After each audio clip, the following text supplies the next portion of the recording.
Ride with them.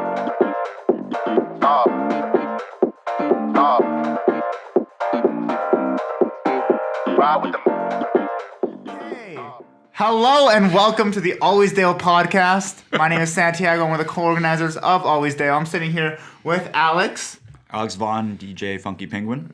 And a very special guest, Hi, I'm Mark Grimace. Mark Grimace. That's me. And if you don't know Dale, Always Dale is an event organization where we combine festival vibes with house party atmospheres, and we do events. And this upcoming Saturday, we have our sold-out event on the 30th. Yeah. Dance Till You're Dead. It's going to be very exciting. And Mark will be playing an all-vinyl set. So we're very excited to have him here. Yes.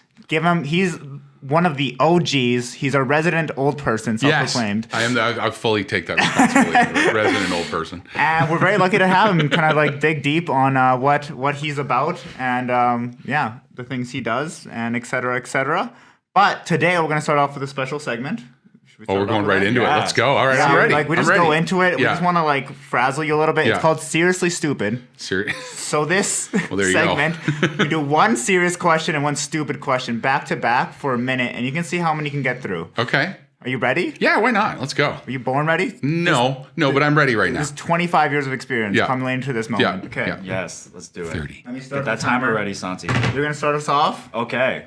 and you're gone. Go. If you were a cookie, what kind of cookie would you be? Ooh, I'd be a peanut butter cookie. Good answer. What is love? Love? Love is music. Who's the most influential DJ?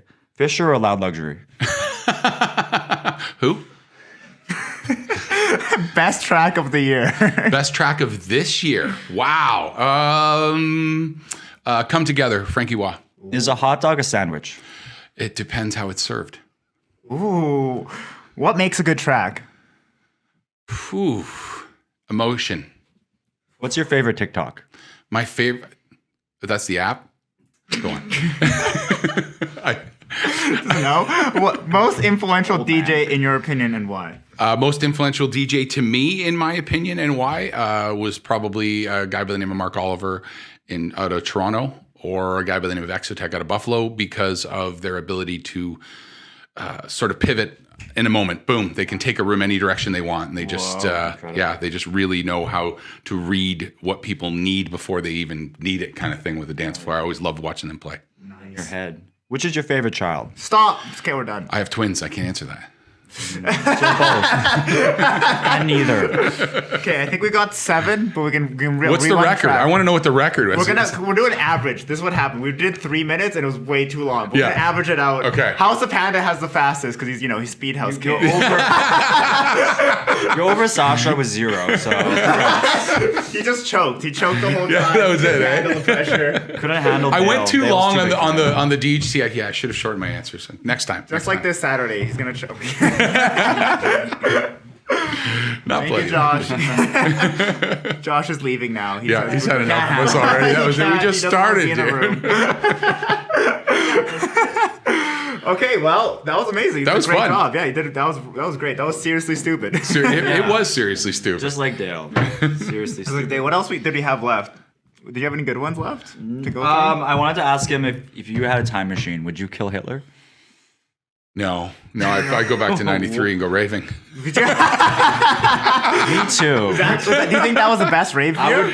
No, the very best rave year was 1996. For me, it was 96. Because in 96, I was still like a raver. Like I was and I was raving and DJing, and it was about 97. It was 97 when a company called Atlanta stopped doing parties that I sort of stopped being both and really pushed on the DJing thing. Wow. Dope. That's sick. So you'd go back to 96. I would go back to 96, so I'd be ready for this. 1996. Yeah, party. I would go back and rave with Hitler. But Oh yeah, I mean, from what I heard, he likes to party. Nazi. Well, there's that. Have you ever seen that? There's a had a party. GIF where he's got the glow sticks. You ever seen that? I've seen a GIF with Hitler with glow sticks. I Yeah. have the picture with the Communist Party, and it's all like Stalin and all those guys like partying with it. I love that one. Oh my god.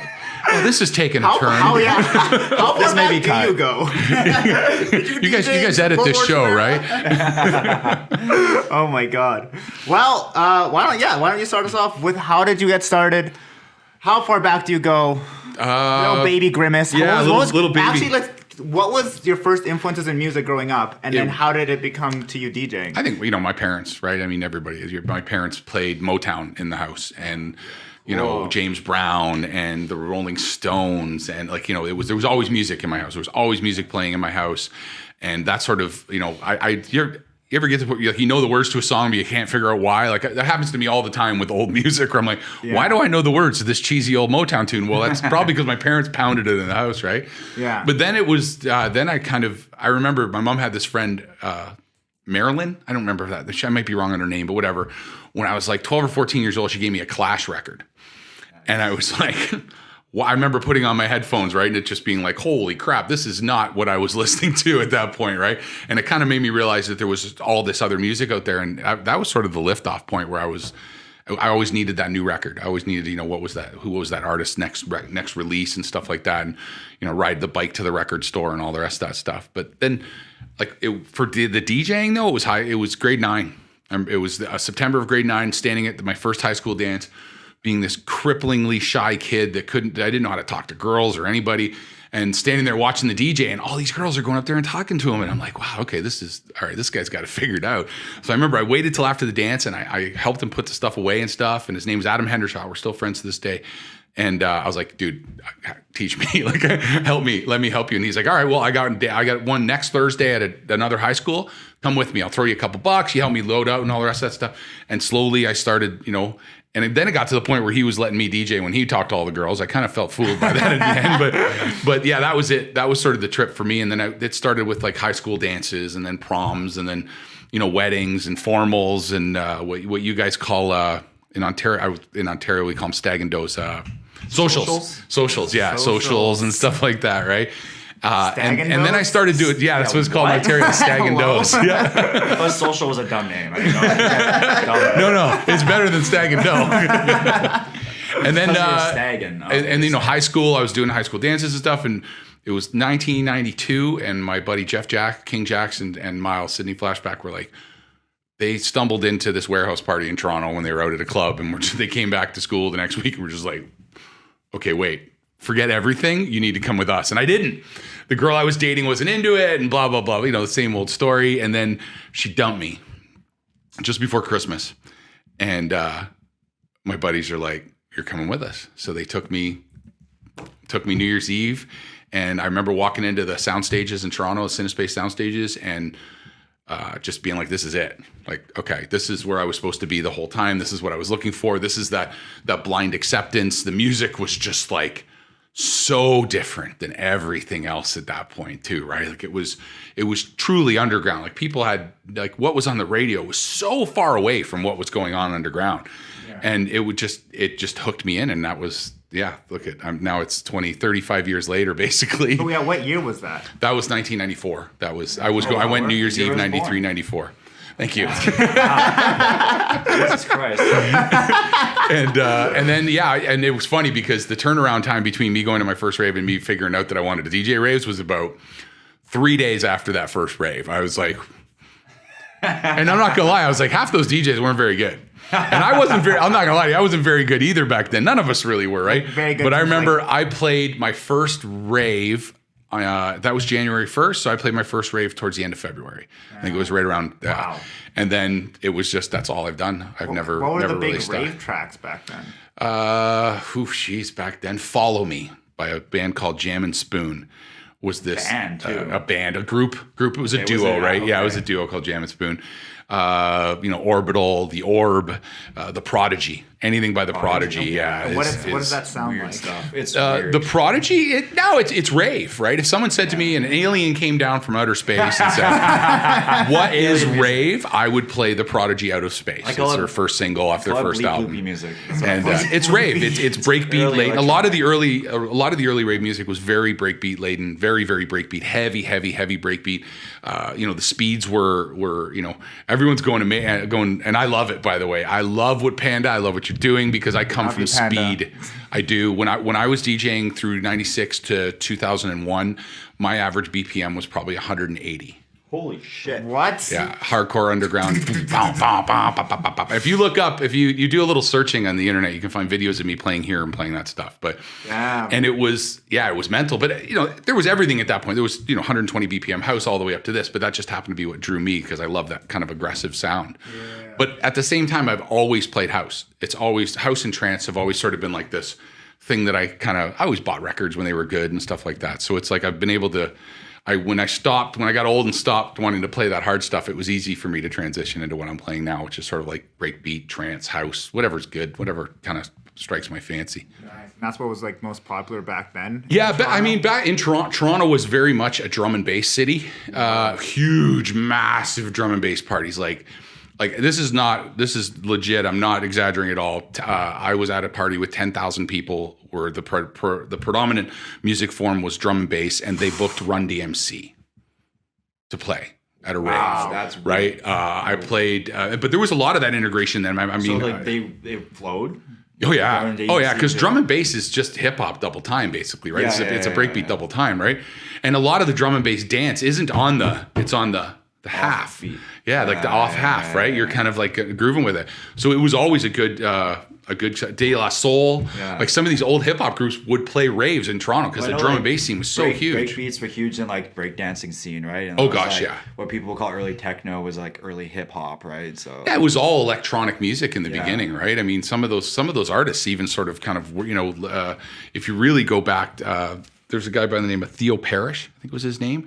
And if you look into it, he was the ghost producer on a whole bunch of big house tracks back then, but also was producing some of the dopest hip hop beats at the time too. Awesome. Right? So there was a lot of that crossover. They were all just learning how to use those drum machines and synthesizers and how to really how to make the music without having traditional instruments too.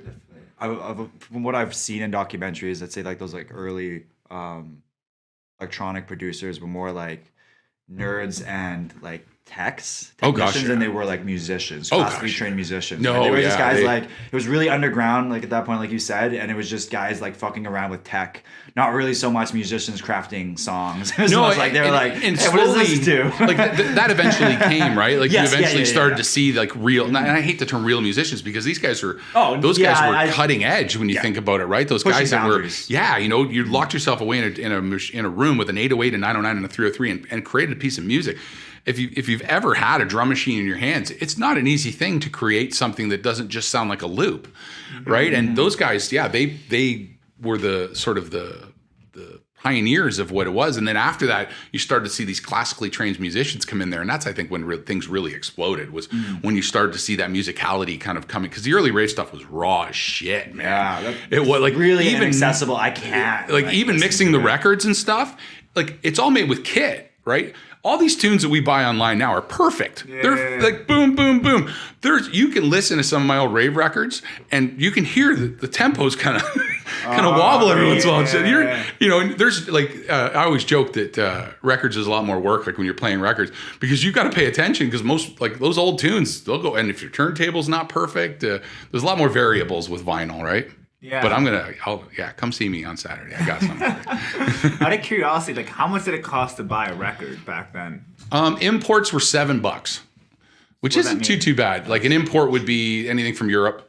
Okay. No, I'd say actually probably $8 or $9, and then local stuff. And like is that one song that you get at a time? No, you get two or three. You get two or three, yeah. per record. But that, in the beginning, that was the only way that was the only real format available that was manipulatable. I don't even know if that's a real word, but like you can't really manipulate. Mind you, there's a guy called Mr. Tape. If you're ever on, look up Mr. Tape. He actually beat mixes with tape players. Wow. It's all like he's like it's wild, right? He's more of a show than it. But it was the only thing that you could really manipulate to mix, right? Were records, right? So you didn't really have a choice. Now it's like, a 12-inch. I just ordered a 12-inch single. Landed at my house was $25 for one record. So cheap. I get why people don't play records, right? Yeah, I do. I absolutely do. And the reality is I play records, but 90% of them are 20 years old. Well, maybe not 20 to 15 years old, right? Yeah. So, I already bought those records and I'm going to get lots of play on them, but I get why people wouldn't buy records right now. It's so expensive. I mean, it's looking like it'll get cheaper because they become more popular, right? More people are buying vinyl, but it's still it's a to be doing the opposite. It's just getting Yeah. more like brand new singles that are getting released today. At like and that the reality is, 30, and this 40 bucks. this is not an insult to any DJ anywhere ever. It's harder to play records. It requires a different skill set to mix two records together than it does to two CDJs. For someone that doesn't know anything about this kind of space, explain that to them. Well, the reality is you're playing on with CDJs. You're playing on digital equipment that is digitally, even if you don't have the sync button on, which you shouldn't. They don't need it. You can literally dial it in. It's math, right? You know, you're a 128.0 on one CD player, 128.0 on another CD player. Odds are they're going to be pretty much on, right? But with a record, there's a lot of variables. Has the right down to the point of the record player itself, is it tuned the same as the other one? Yeah. Is the magnet is clean? Because there's a lot of moving like variables within the turntable. And that's all then the changing of the speed of yeah, the and then there's record. is the pitch control lined up? You've got to be more present in the mix with when you're playing records because there's a higher probability of something going wrong. That's really what it is. And that skill set... It's less automated aspects. Yeah, and that skill set can only come from practice. There's no fast way to mix records. There just isn't. And it's all by ear, too. It's totally by ear. Yeah, there's no visual. It's the only thing you can see is usually you can see the breakdowns on a record. You can see by the change of the color of the lines. But if you're in a dark club, no, it is 100% by Do you ear. tag your records on different points of like... No. I that's the other thing too is with records because they were so expensive and because it takes so much practice to be good at them, you know your tunes better. You know that tune inside note. You know where that drop's coming. You know when the second breakdown's going to come in there. Yeah. You know how much time you've got from the last breakdown, right? Like you know your tunes, and it's almost. I feel like a lot of it has to do with there's tactile too, right? Like because you're physically touching. Yeah. It's not just a line in a computer. This is this record Real kind of thing, mechanism, right? Yeah. Like and driving stick. Yeah. It's, Feel that there's no, gears and don't get me wrong. There's for a very long time I hated on the whole digital and all the rest of that stuff and was like a very purist about it and stuff like that. But I realized a while ago that it's just two different ways of DJing, and that's it. It's just two different ways of DJing. Advancement. Yeah. So it's like there's a lot of positives to it, but obviously, there's the same positives are also negatives just because how easy, like you're saying, Oh my gosh, anyone can DJ, literally. Literally, it does it for yeah. you at this point if you really wanted to. Even as far as setups go too, right? Like setting up turntables in a room is way harder to get right than it is to bang a couple CDJs on a table and away you go, right? If those turntables aren't on a solid table, if you don't have good needles, there's so many, all those variables come into play, right? Yeah. But that is sort of, and you'll hear this a lot from people that play records. That's kind of what attracts me to it now. It's I have a very hard job, and it's nice to go home and play records because I don't have any brain. My brain has to concentrate on what I'm doing, right? I don't have any brain for the other stuff, so to speak, right? And for someone that's like new to the scene, doesn't know much of the rave scene, what can they expect in terms of like what it sounds? I think Saturday I'm not going to get very crazy. I'm going to play some very dance floor friendly, happy vibes kind of thing. Like we talked the other night. I'm going to play Grooves in the Heart. Oh. If you know Grooves in the Heart is one of the greatest dance songs in the history of all dance songs. The sentiment is, it is. It's classic disco house. That's a rave tune, right? That is just freedom. And I'm going to play Everything But the Girl, and some tunes that are meaningful, but that'll kind of get stuck in your head too. Yeah. Someday I'd love to. Maybe we'll do it on your podcast or something. I'll come play a proper old school rave set, like break beats and madness and all that stuff. And it's a riot to play too, because I do a lot of little trickery and stuff like that. But for this is a groove garden too, right? Yeah. This is about. It's a get off my lawn set. Yeah, right. It's I'll tell you what. I'm not one that usually plans out my sets, but I started. I'm kind of throwing something together for this because I want it to kind of flow a certain way, and I want it to be like we talked about, accessible, right? I want it to. They're not going to recognize a lot of the stuff that I play. Some of the people are, but there's going to be a relatability to it, and it's going to a vibe to it that is still the same, and it's still that joy, happiness, energy kind of release on the dance floor kind of music. Huge. I'm super excited. Yeah, me too, man. Cool. I'm super excited. It's something I haven't really seen done too much, and I don't know if the last time I've seen some Twitch. I seen Ben Benassi do one. I saw Marco Roberto do one. Yeah, Benny Benassi was amazing. Benny Benassi was really cool. EDC. Yeah, I like Benny Benassi because he's older than me. Yeah.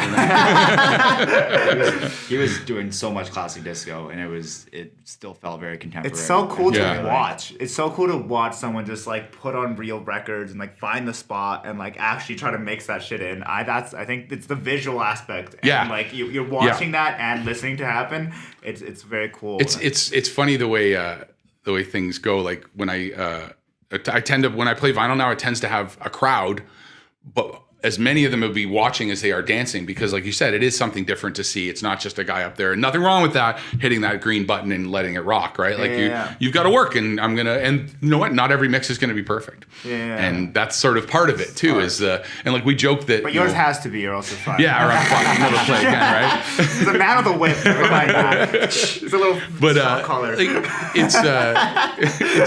It is more satisfying, I will say that. Playing records when I'm done, if I have a good set, I'm like, yeah, all right, dude, yeah. So the back. Just sweating. It's like making like bread by hand or something. Yeah, right? Somehow it's a lot more work, and it's pretty much the same product, but it tastes a little bit different. Yeah, right? you can taste the sweat and blood that went into it. No, I'm super amped for Saturday. I love what you guys are doing. I love the energy you guys come with, and I just love the atmosphere you guys have. You guys remind me of my friends and I in the early 90s and mid 90s when we were starting out, and just like sponges, and I want you're absolutely doing this for 100% the right reason. I fully co-sign on Always Do. We got the cosign. Yes, we did it. We did it, boys. Okay, we can quit now. Everything's over, guys. That's all we needed. Marks, we got the validation. Got the old Co-sign, baby. head Yeah, some sticks, the grid. We're also planning on filming your set too, so you'll probably be able to check it on YouTube sometime Awesome. in November, which is gonna be cool. And hopefully that turns out well. We'll see. We're so good at recording things and making sure they turn out perfect. Oh, this is the first. We nailed this on the first try. On the first try every time. This bi-weekly podcast. Yeah. So you were in Toronto. You Yes. were there around like 94. Yeah. At some point you mentioned you started touring and then came to Winnipeg. Yeah, How it did was how did you get into touring? 1997. DJ from Winnipeg by the name of Rich Garbett, Just Rich. One of the early rave promoters. His company in Winnipeg was called Chris and Rich, who's a guy by the name of Chris, who I still know Chris pretty well. They came to Toronto. Rich came to Toronto and wandered into a hullabaloo party that I was playing. I was playing the main room, and there's like 3,000 people in this warehouse, and he was just like. And he came down, and we had a mutual friend by the name of SOS, and we introduced each other. And he's like, "I want to bring you to Winnipeg. Yeah, I want to bring you to Winnipeg." Summer of Sound brought Mark Grimace to Winnipeg. That's what I heard too. Long before Summer of Sound. Maybe ask Stephen Who about Transformers. It was even before his Transformers parties. I believe it was him that used to do the Transformers parties here. He said he did some raves in the 2000s. Like some of the bigger ones in Winnipeg. But I started coming out in 97, and I loved it here. I've got friends here that I've had since my first trip out here, and excuse me. And and then I started. It was sort of I was almost at least twice a year for a good solid 5 or 6 years there. Played a huge. At the time, I think it was 1999. There was a party at the Transcona Country Club. Hey, Yeah, represent. that's right. Kona. Yeah. Side. And at the time, it was the biggest party in the history of Manitoba's rave scene. It was 1,500 people in that place. And That's crazy. What year was that? 99. 99. Was yeah. Steven involved in that? Or was it different? No, Okay. this is a different group of guys. Sean Fillion and Ryan Lizell. There's a bunch of these guys. But there was also one of my favorite parties here that I ever played was Wheelies. Yes. Right? We've talked about this. Hashtag bring wheelies back. Wheelies, disco Sundays, back man. roller Derby, disco. a derby. Yes. Roller derby disco. But That sounds aggressive. Wheelies used to, Wheelies used to rent out for raves. Like a lot of raves happen at Wheelies. No roller skates, but full blown production, like sound systems, the whole 9 yards. It was Wheelies, awesome. if you're listening, Yeah. Hit them up. What are you waiting for? call us. We don't need to call people. They call us. Yeah, people call Dale. We got the cosign. Dale Did doesn't you not call hear? people. People call Dale. We want to make an email, Dale@alwaysdale. Dale@alwaysdale. Sign it off. Dale doesn't have a phone number or email. No, he's not even on social media. Omnipotence. Yeah. He's an He's omnipotent being. omnipresent. He's just here. He's always around you, watching your Dale? back. He's in all of us. He's always and forever. I heard he's going to be at the party Saturday. I don't know if Yes. that's true. He might make an appearance. Yeah, so right. don't fuck up. Yeah, no. Now I've got the nerves. He's watching. Heavy nerves now.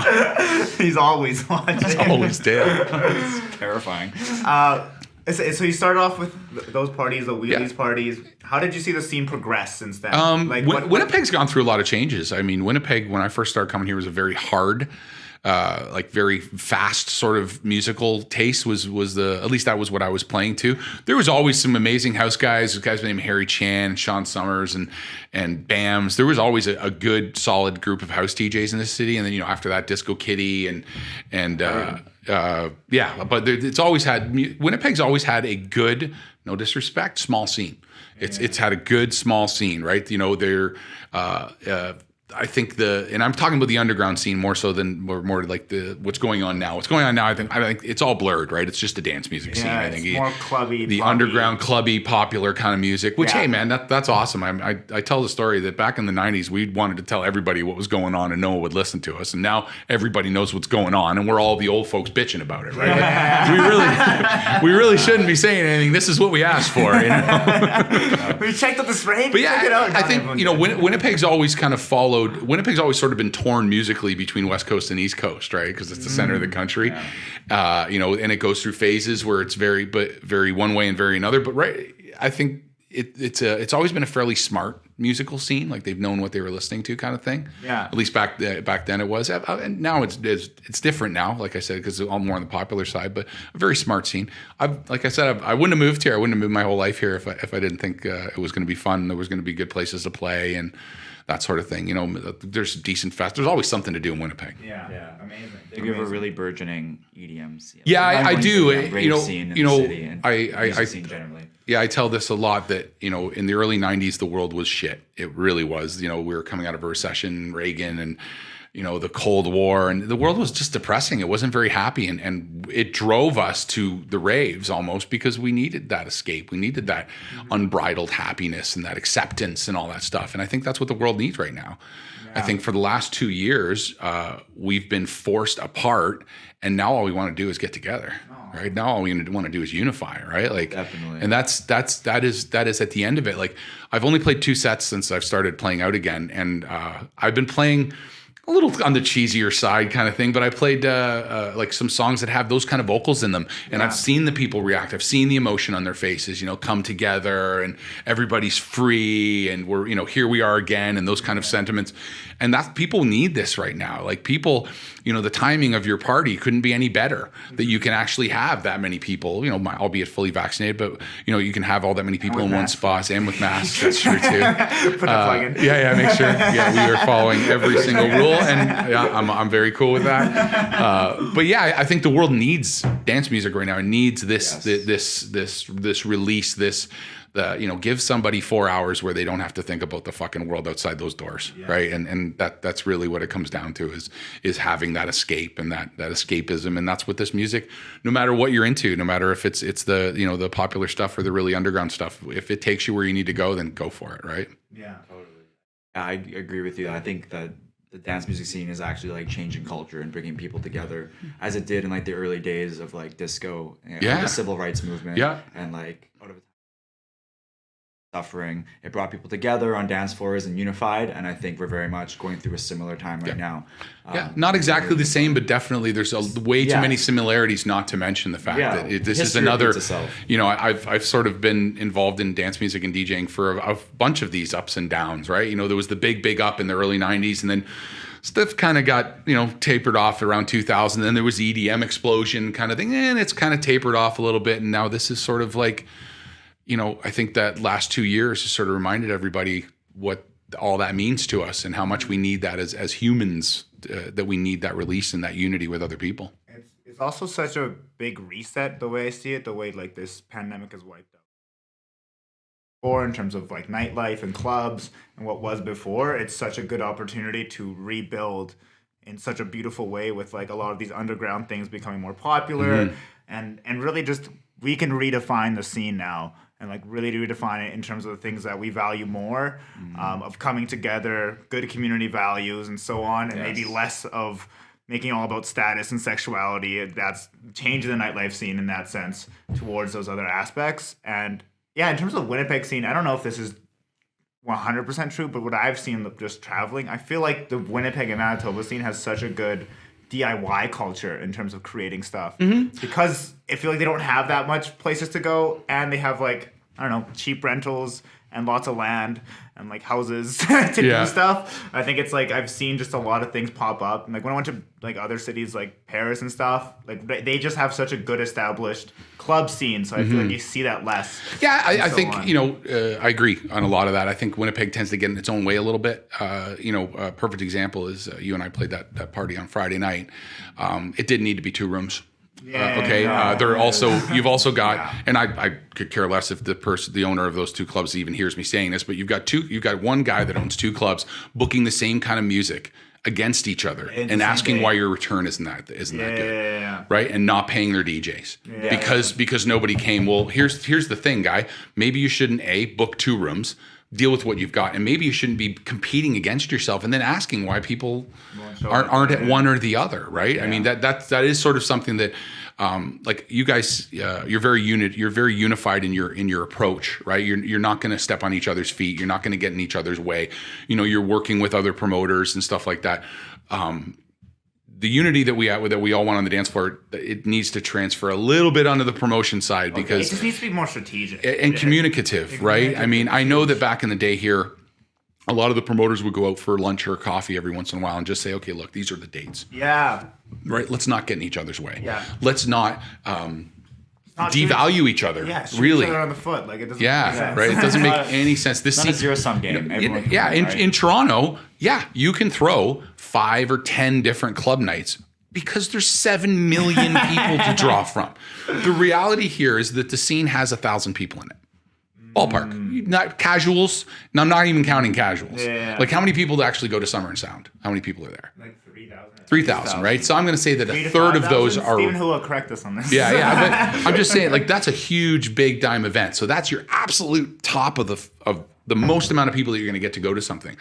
You have to be realistic in thinking that our population is so much smaller that you can't compete against each other. You've got to help each other, and that's a big one that I know you guys are bringing that to the table. I know you are. I wouldn't be sitting here with you. I think that's huge, and we've been kind of like on our rise. We've just ran into conversations we've had with like people that are doing events in the scene. And skiing and like John and so on. It's just been really positive and collaborative conversations. Good. And I was just super happy to like, I don't know, have those ones with the local community here to like support everyone. Because I think at the end of the day, I think we can grow this underground scene that's not even that underground anymore. But there's so much opportunity in terms of like, I don't know, Cowboys is packed and has a huge lineup. Every single weekend. Yep. Thursday, Friday, Saturday. Like, it's like they have no problem like filling. And I think there's a lot of those people would also find a lot of what we're doing. Absolutely. It's getting them in the door, right? In a different way, right? And there's people that aren't satisfied. They go to the club scene and aren't satisfied with their experience because of the way it's structured, because of what is the status quo has now become I don't know, unbearable for a lot of people. Yeah, no, it has too. I mean, I hang out with a lot of older DJs, right? And it's there's a lot of salt in the wounds there because of the way things kind of went. But I feel like I'm with you guys. I see a light at the end of the tunnel. I see a reset, right? Like you're doing it the right way. You're taking care of the artist. And that's a big deal, man. I don't think I can. I know you're probably going to ask me this thing down the road, but like advice to a young promoter is pay your fucking talent. Yes. Do not diminish someone's art. And that's really what it comes down to. Mm-hmm. And you, that promoter, if you can't throw the party and pay the DJs, you shouldn't throw the party. Yeah. If you couldn't, if you were, look at it like a business. I know everybody hates this, but if you couldn't if you're in construction, if you can't build that house and make money on it, you don't build it. Yeah. So why would you throw a party to lose and undermine someone else's art? Because then now it's just a race to the bottom. Now it's who's got the most friends and will play for the least, and that isn't quality. I think that's a switch that you've seen. It's like the promoter company is no longer doing the promotion aspect. They're asking the DJs to be the promoters. And it's like, no, the promoter should be the promoter. Yeah. The DJ should be the DJs. Do you know how many of my friends? You know how many of my friends watching this podcast right now are just going to be sitting back going like this? The thing is, right? I think we do have our own privileges in terms of like me and Josh both came from business school with a marketing background and so on. So like you just knowing how to promote something, brand it, and do it right, and like. the biggest advice I would give to someone right now is like the best thing you can do for marketing. I've seen a bunch of CSA events and so on. Sell out your event. Make it small. Sell it out. Make it smaller. Like, you know what I mean? And just, if you can get it as small as video as possible. Get some unique idea that appeals to an audience, whatever it could be. If it's R&B, if it's whatever your thing, sound your you lane, want, or like what kind of experience you want, or aesthetic, whatever it could be.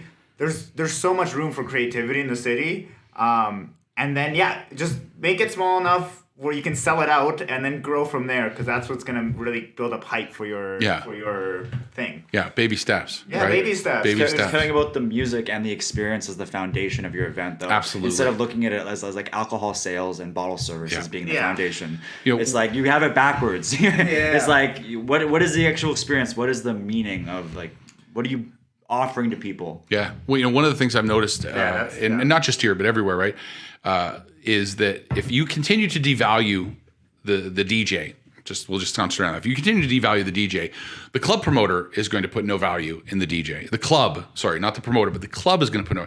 You start putting value into your local team and putting value into your parties, then all of a sudden you're in control.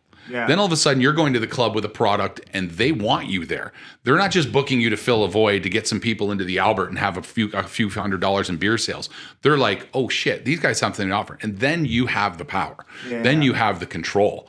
Right? Yeah. I mean, in the beginning of the rave scene, we never had a problem renting a club because the clubs were fucking empty because we were coming out of a recession, and they were just like, well, shit, if these guys can put 2,000 people in a warehouse, they're going to pack my club. Yeah. Right? And, you know, what we've got to do is drive that value back into what we're doing as the promoter. And, you know, I love what you just said.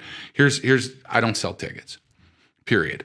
I don't sell tickets. Fine. Because I have my job, and as you said, the promoter has their job. If you're not the promoter, if I'm the promoter and I'm selling the tickets and I'm DJing, well, what the fuck are you doing?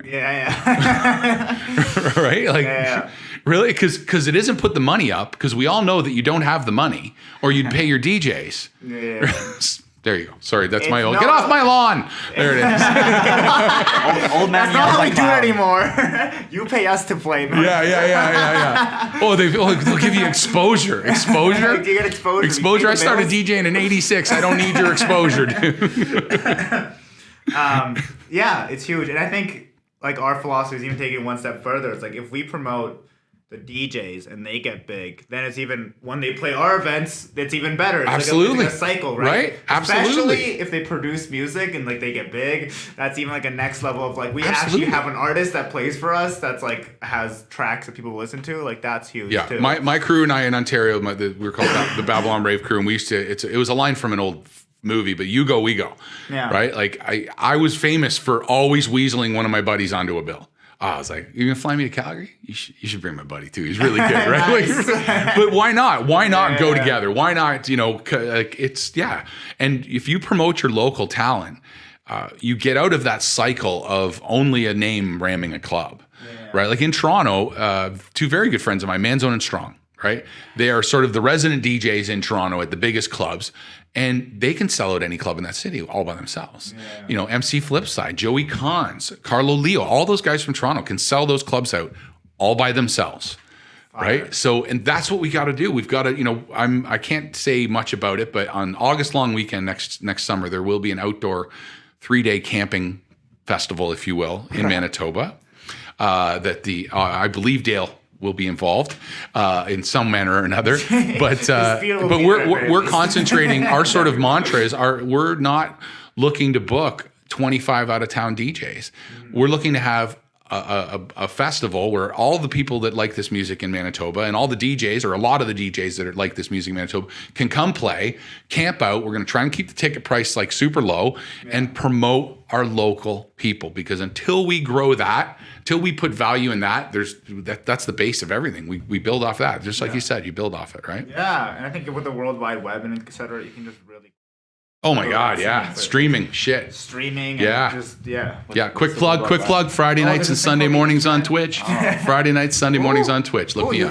You heard it. Okay, I don't want to brush over this aspect. Like, who are some people that you played with? Like, name drop for these people because you've like opened for so many like big names. Okay, You've I been don't know. around the It game for opened so isn't long. always the best term, right? Because I'd play like back in the day, you'd play on these parties with 15, 20 DJs on it, right? Yeah, but yeah. I mean, I've been on the same lineup as who'd I say? Oh, Simon or Calvin Harris and. Daft Punk, I saw Daft Punk a couple times, but oh my God, usually I can just rattle these off. Gene Ferris. Gene Ferris and Sneak and Sasha. Who else was on there? What's his name? Bangarang. Oh my God, I sound old by saying that. Skrillex, yeah, Skrillex. I grew up in the same city as Deadmau5. He went to high school with my wife, Joel. I've known Joel for a very long time. Yeah, I mean, I've been super lucky to. I'll tell you what, I had a couple good ones here. I opened up for Roger Sanchez in Winnipeg. Right, Roger Sanchez is a house god. He is the best DJ.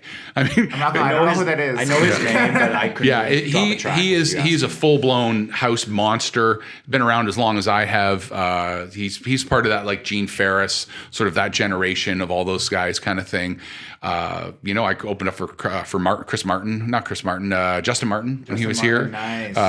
But the Orbital. I mean, these are all a lot of my sort of heyday was in the beginning. Yeah. Right. I mean, I still play fairly regular, and I've gotten to Honey Dijon. I play with her, Nice. and she smacked me in the butt. Spicy. Damn, didn't watch What it did you for play a with week, her? eh? I played Coda. Coda. I played Coda in Toronto. Nice, in Toronto. There was it starts back this year. I still haven't figured out if I can go play it or not, but there was a Boxing Day, an old school Boxing Day party at Coda every year in Toronto. Before Coda became Coda, it was a club called Footwork, which was in town as well, and then it moved to Coda. And it was like you played with all sorts of crazy people at that thing, man. Like, yeah, it was wild. And it was all old school music and all vinyl. And she went a vinyl set? Yeah, she blew my mind, man. She blends genres Amazing. very well. Oh, yeah, She has a very she is. hip hop R&B sound while incorporating house. soul, It's soul. yeah, It's very, Motown like, even, yeah. She's an absolute beast. classic And as she's hell. another one that comes from that. There's a group of them that are all Chicago. Sneak. Chicago. Oh yeah, that whole Chicago crew, right? Like, Chicago. the Chai. we're in love. Oh, we know Chicago. Dale knows Chicago. All right. Went there once. Dale lives in Chicago now. We haven't been able to get him back. Yeah. We're in Winnipeg, but Dale's in Chicago. That we're just hoping he can get into the country for Saturday's party, right? His COVID test came back positive one time, so I don't know if he's gonna make it. Yeah, it's funny though because I don't remember, like, my favorite parties aren't necessarily playing with some big name or something like that. They're just like this, a random warehouse party kind of thing. And one of my favorites was Moby. Nice. Yeah, I played on the same bill as Moby a couple times. But I played this crazy. It was an airplane hangar on Toronto Island Airport. It was What like the fuck? 5,000 people, and like the production was crazy. They built a 20-foot long space shuttle out of paper mache, and then had a spacesuit, not a guy in it, but a spacesuit like floating above the crowd, like an actual mannequin and stuff like that, right? But they were charging $50 a ticket, getting 4,000 or 5,000 people, right? The production was insane. Like, I remember those were Atlantis parties. I was a resident. They were always just, they rented the CN Tower.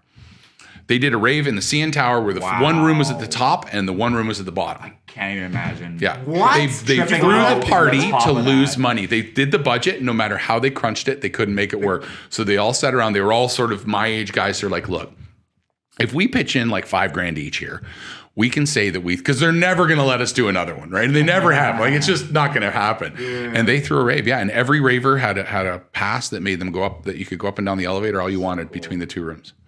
So cool, right? But those parties, their budgets were $50,000 sometimes on some of those the hype parties. from that must be it's unbelievable, right? They did a die cut flyer that looked like the CN Tower, right? Nice. Oh yeah, like the production was off the chain, and that was back like there was no social media. Who were they? Atlantis was the name of the production company. I want to do a party Atlantis. But back then there was no social media. There was you promoted by hand. Posters standing outside of other events with flyers. They would have a mailing list that was actual mail. Oh, It wasn't, like an email list. It What's was mail? like exactly right. So, no. Do you ever see those letters that your mom and dad had? No. Okay, well that's The what thing those that were. kills trees? But I remember we'd all like they'd be like, happening everybody wrong. come up, I'll buy you dinner, and we'll get some beers, and we just sit there and stuff envelopes. Oh wow! Right? And fucking people send out 10,000 flyers in an envelope kind of thing. And that's just how slide you into found out DMs about stuff. Yeah, now there was no DM, there was no I remember like at that point there was no even like you didn't go home and listen to what anybody thought about you because there was no way to find out. You either waited until the next weekend to talk to somebody or you talked to somebody that you knew that was with you that kind of told you if you played well. Also be so hard to gauge how many people are going to come to the party, right? You'd be like, I have no idea. At least Oh, you're yeah. like, this had like 40 shares and like Yeah, that many likes, you've got some a bunch of variables. comments. I'm like, cool. Yeah, analytics, I'm yeah. like, yeah, we handed out 1,000 flyers. I don't know how many people are coming. Right? And people. But that also forced the promoters to be very organized with each other and not cut each other's grass. And there was we used to call it promoter privilege. So like if you were a promoter in Toronto and you went to another rave, you were allowed in free because you were another promoter and you were there to probably promote your party, right? And you weren't going to be going against that party because that was sort of the unwritten rule. So everybody kind of helped each other that way, right? It was that's good. Yeah, of course you can come in and throw some posters up for your party. It's not going to cut my grass tonight. My people are here. I hope, right? I hope they're going to show up.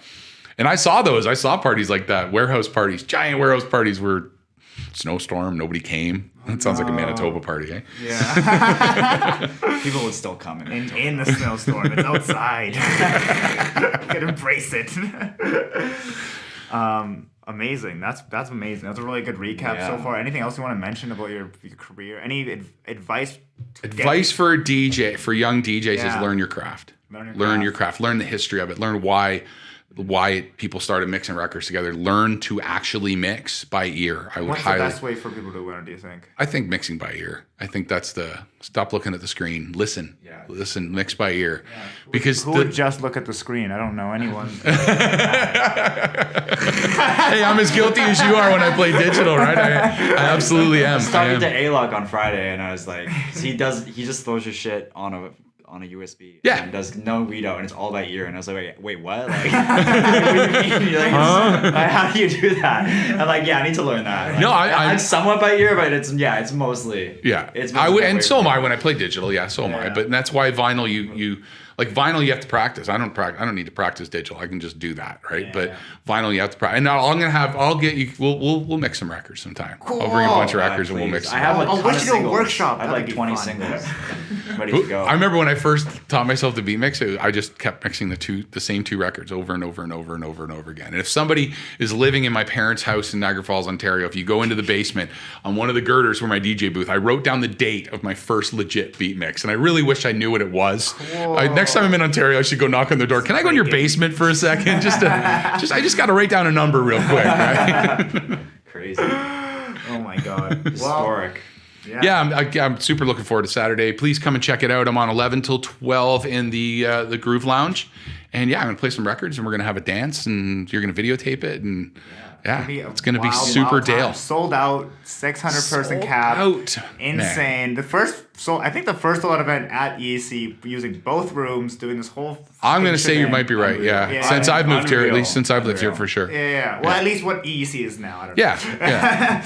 But this is an amazing. Congratulations, you guys. You've worked your asses off, and you're still working your asses off. Good timing, and it's just been super exciting. Everyone's been putting so much effort, and all the DJs have been so into it, putting the time in, making their stuff, getting ready, everyone's been down. The sound guys, the lighting guys, everyone's dialed in. Yeah, shout out to Nas. Super sexy.